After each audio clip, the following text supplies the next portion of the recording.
Selamat datang di pengentahu.com. Kali ini saya akan mencoba membahas controller baru dari PS5 yang beberapa hari lalu sudah diiklankan oleh Sony PlayStation, yaitu DualSense Edge.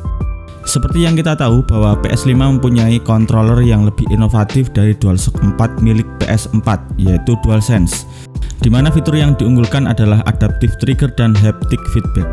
Secara sederhana, adaptive trigger adalah fitur di mana kita bisa merasakan tekanan yang sama di dalam game di tombol L2 dan R2. Contohnya saat beraksi menarik anak panah, di awal akan terasa ringan dan ketika ditarik lebih dalam akan terasa lebih berat. Atau saat menembakkan senjata rifle dan shotgun juga akan berbeda. Nah, untuk haptic feedback adalah fitur di mana kita bisa merasakan rumble, getaran yang sama seperti di dalam game. Contohnya saat kita melewati jalan berbatu atau pasir, getarannya akan lebih berbeda.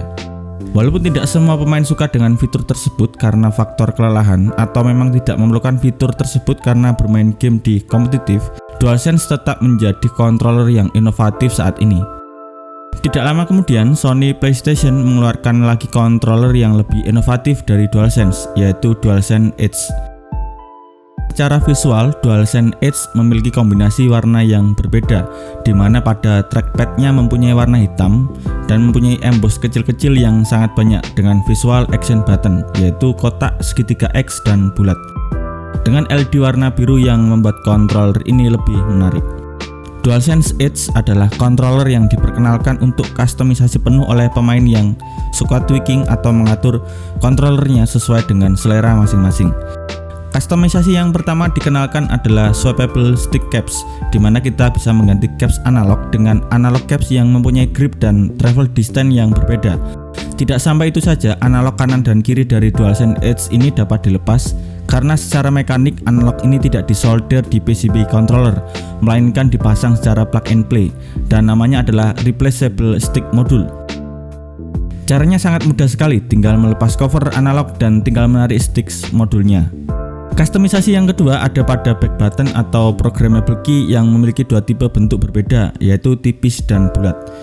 Buat kalian yang belum tahu apa itu back button adalah tombol kustomisasi pengganti tombol lain. Misalkan face button yaitu X, segitiga kotak bulat, trigger L dan R. Tapi kalau kita mengamati secara detail, back button pada DualSense Edge ini tidak bisa digunakan untuk D-pad dan trigger L dan R. Hanya face button dan 3D button yaitu L3 dan R3. Tapi jika dipikirkan secara logika, memang back button tidak bisa untuk menggantikan fungsi trigger L2 dan R2 karena kedua tombol tersebut mempunyai mekanik adaptive trigger. Kemudian Sony juga tidak menjelaskan bagaimana cara mapping back button ini, apakah tinggal ditekan dengan tombol kustomisasi atau tombol option. Kustomisasi yang ketiga adalah adanya tombol adjusting untuk trigger dan dead zone. Jadi kita bisa mengatur intensitas tekanan itu lebih ringan atau lebih berat. Adjusting ini ada 3 level, yaitu rendah, sedang, dan tinggi. Mekanismenya tinggal digeser sesuai garis bar yang ada di sampingnya. Kustomisasi yang keempat adalah adanya tombol FN di bagian analog kanan dan kiri. Dengan tombol ini kita bisa mengatur kontrol profile dan setting yang kita gunakan dengan cara menekan tombol FN kiri dan face button. Sedangkan tombol FN kanan bisa dikombinasikan dengan D-pad untuk mengatur audio baik itu volume dan mikrofon jika kita menggunakan headset. Selain kustomisasi tombol, ada juga fitur tambahan dari DualSense Edge, yaitu tuning sensitivitas analog dan dead zone. Apakah ingin lebih responsif cepat atau lebih santai dan lambat? Kemudian untuk adaptive trigger dan haptic feedback masih sama seperti DualSense reguler, tapi pada trigger L2 dan R2 ada tambahan emboss seperti pada trackpad, yaitu face button X, segitiga, bulat, dan kotak. Kabel USB Type-C dilengkapi dengan housing connector yang berfungsi untuk mengunci supaya tidak mudah lepas. DualSense Edge ini dijual dengan case, dan jika kita amati dalam paket penjualannya, kita akan mendapatkan satu USB Type-C, panjangnya berapa meter tidak disebutkan. Kemudian 2 standar caps analog, 2 caps analog dengan travel distance yang tinggi, 2 caps analog dengan travel distance rendah, 2 tipe back button yang tipis dan bulat, dan yang terakhir kita mendapatkan konektor housing. Jika kita amati dengan cermat, pada case terdapat lubang untuk pengecasan, jadi kita tidak perlu mengeluarkan controller sehingga siap setiap saat jika ingin kita gunakan.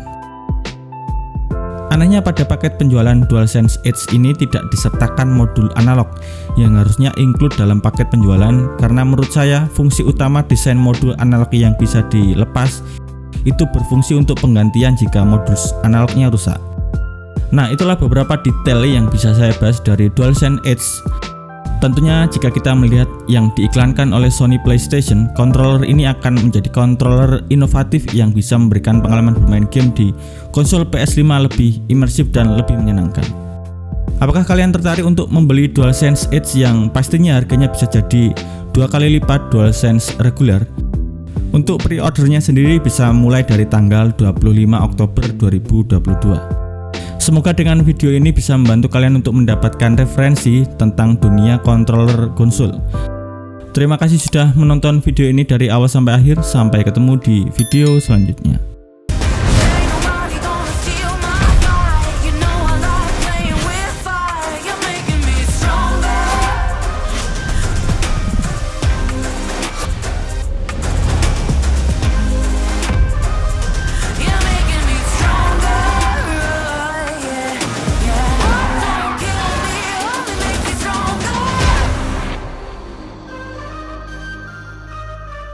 PlayStation